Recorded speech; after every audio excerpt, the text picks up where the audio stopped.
រឿងទឹកល្អក់និងចិត្តស្ងប់កាលពីព្រះសម្មាសម្ពុទ្ធនៅមានព្រះជន្មាយុថ្ងៃមួយព្រះអង្គនិងព្រះអានន្ទបានធ្វើដំណើរនិមន្តកាត់ព្រៃមួយដោយសារការធ្វើដំណើរហត់នឿយនិងស្រេកទឹកព្រះពុទ្ធបានត្រាស់ប្រាប់ព្រះអានន្ទឲ្យទៅដងទឹកនៅឯបឹងក្បែរនោះដើម្បីយកមកសោយ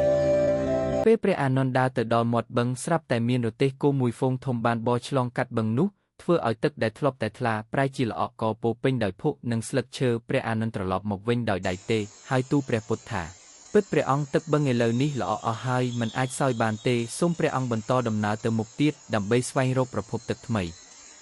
ព្រះពុទ្ធបានញឹមហើយត្រាស់ថាចូលយើងសម្រាកនៅក្រោមដើមឈើនេះសិនចុះកន្លះម៉ោងក្រោយមកព្រះអង្គបានប្រើព្រះអានន្ទឲ្យទៅដងទឹកម្ដងទៀតព្រះអានន្ទយល់ព្រមទាំងស្ទាក់ស្ទើរប៉ុន្តែពេលទៅដល់មាត់បឹងសេចក្តីអស្ចារ្យបានកើតឡើងភក់កកទាំងឡាយបានធ្លាក់ចុះទៅបាតបឹងអស់ហើយទឹកក៏ប្រែជាថ្លាឆ្វេងដែលអាចផឹកបានព្រះអានន្ទបានដងទឹកនោះមកថ្វាយព្រះពុទ្ធ